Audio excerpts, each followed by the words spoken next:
Somewhere on the open savanna, a 2,000-pound giant is trusting its life to a bird small enough to fit in the palm of a hand.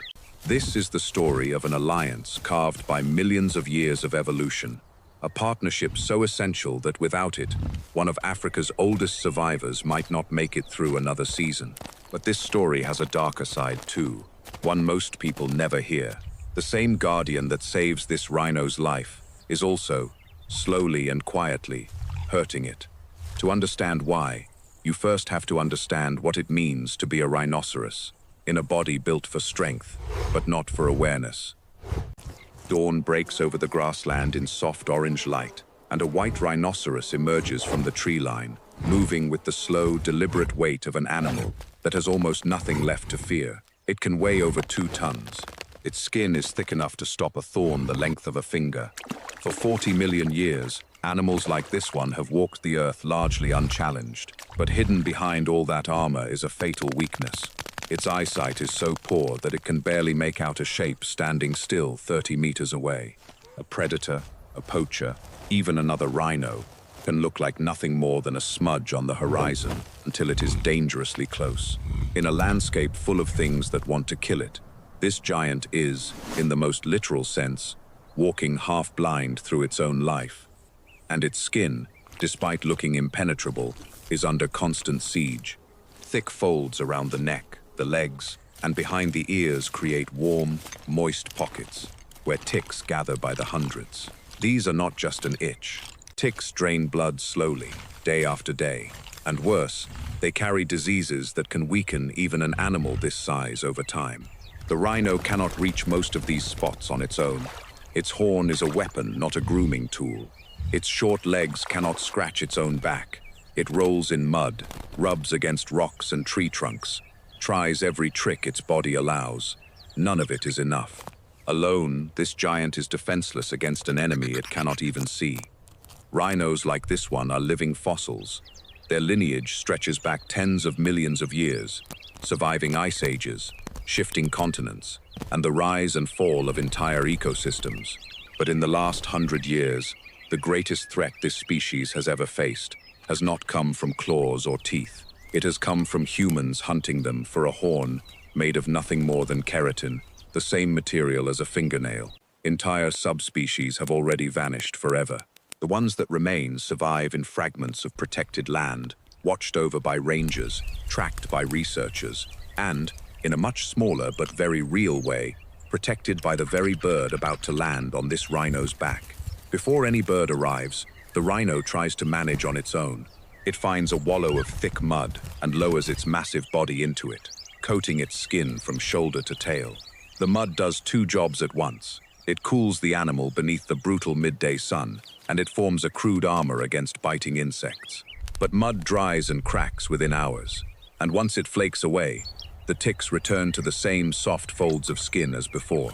Rubbing against a tree trunk helps for a moment, scraping away a few parasites at a time, but it can never reach the base of an ear or the inside of a leg fold. Every solution this giant has evolved on its own falls just short of solving the problem completely. This is where the smallest character in this story arrives, and everything changes. A soft rush of wings breaks the silence. The red-billed oxpecker lands without hesitation, choosing the rhino's back, as if it were a runway built just for it. Its claws grip tightly into skin built to carry far more than a bird's weight. Almost immediately, the oxpecker gets to work, its narrow beak sliding into the folds behind the ears, along the neck, deep into creases where the rhino's own body cannot reach. Tick after tick disappears. In a single day, one oxpecker can consume dozens of engorged ticks, stripping the rhino of the very parasites, siphoning its blood. Where one bird lands, others often follow, until 3 or 4 of them are working across the rhino's back and shoulders at once. A small, noisy crew tending to a giant that could crush any one of them without even noticing. The ticks themselves are not just an irritation. Some carry pathogens capable of causing anaplasmosis and other blood-borne infections, conditions that can leave even a 2-ton animal fatigued, feverish, and weakened over time. For a species already fighting to hold on to its numbers, a heavy, untreated tick load is not a minor inconvenience. It is one more quiet pressure pushing against survival. Young rhinos are not born knowing how to accept this partnership. A newborn calf, still unsteady on its legs, will often flinch or bolt the first time an oxpecker lands nearby, startled by the sudden weight and movement on its back. But calves stay close to their mothers for 2 to 3 years, long enough to watch her tolerate the same birds day after day, riding calmly through the pecking and the occasional discomfort. Slowly, through nothing more than repeated exposure, the young rhino learns what its mother already knows. The bird is not a threat. It is a fixture of survival, as much a part of life on the savanna as the mud, the grass, and the heat. In Swahili, this bird carries a name that says everything about how deeply this relationship runs. It is called Askari wa Kifaru, the rhino's guard. That name was not chosen lightly. Because the oxpecker's usefulness runs deeper than pest control, a rhino's eyesight fails it, but oxpeckers are anything but silent, and that makes this tiny bird something the rhino desperately needs. A second set of eyes and ears in a world where its own senses cannot be trusted. Picture this: a rhino grazes quietly near a stand of dry brush, its head down, unaware of anything beyond a few meters in any direction. Somewhere in the grass, a figure moves low and slow, careful, deliberate, human. The wind is in the rhino's favor, carrying no scent of the intruder. Its eyes catch nothing but a blur of tan grass swaying in the heat. Every second that passes without detection brings the danger closer. For a moment, this giant, one of the most heavily armored animals on the planet, is completely exposed, and it has no idea. Then the oxpecker sees it first. The bird's head snaps up, its body tenses, and in an instant it explodes off the rhino's back in a burst of motion and sound, a piercing, shrill alarm call that cuts through the stillness of the savanna. The rhino's head lifts instantly, ears rotating toward the disturbance, powerful legs already shifting its enormous weight. It does not wait to see what caused the alarm. It simply moves, crashing through the brush and putting distance between itself and whatever triggered that scream. This is not a rare event. Researchers tracking wild rhinos found something remarkable when they measured exactly how much this relationship matters. Rhinos with an oxpecker riding along detected an approaching human nearly every single time it happened, often from more than 60 meters away. Rhinos without a bird on their back missed that same warning most of the time, sometimes only noticing a threat when it was already dangerously close, at less than 25 meters. In a world where poachers hunt this species for its horn, that gap between noticing danger early and not noticing it at all can be the difference between walking away and never being seen again. For a moment, this looks like one of nature's purest partnerships, almost too clean to be real. A guardian riding into battle on the back of a giant, defending it from threats it cannot see for itself. A story simple enough to make anyone smile. But there is a part of this relationship the rhino never agreed to. Scientists studying these birds noticed something the simple story of cooperation does not explain. Oxpeckers do not only target ticks. Given the choice between a tick-covered patch of skin and an open wound, the bird will often choose the wound. Using a beak, shaped almost like a pair of scissors, it works into cuts and sores, not to clean them, but to feed on the blood seeping out.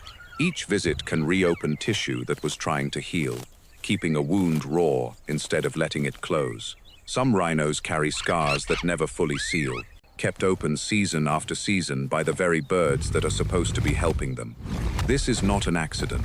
It is strategy, refined over countless generations.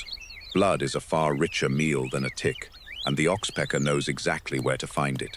So the same bird that screams a warning when a poacher creeps close is, in quieter moments, feeding on the rhino's pain.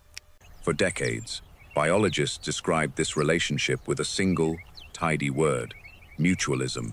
Both sides benefit, so both sides win. But the deeper researchers looked, the less tidy that answer became. Some now call it proto-cooperation instead, a relationship caught somewhere between true partnership and quiet exploitation, where the line between helper and parasite blurs every time that scissor-shaped beak finds an open wound instead of a tick. Field observations even suggest the birds spend noticeably more time working at existing sores than searching fresh, undamaged skin for parasites, a preference that would make little sense if pure pest control were the only motive at play.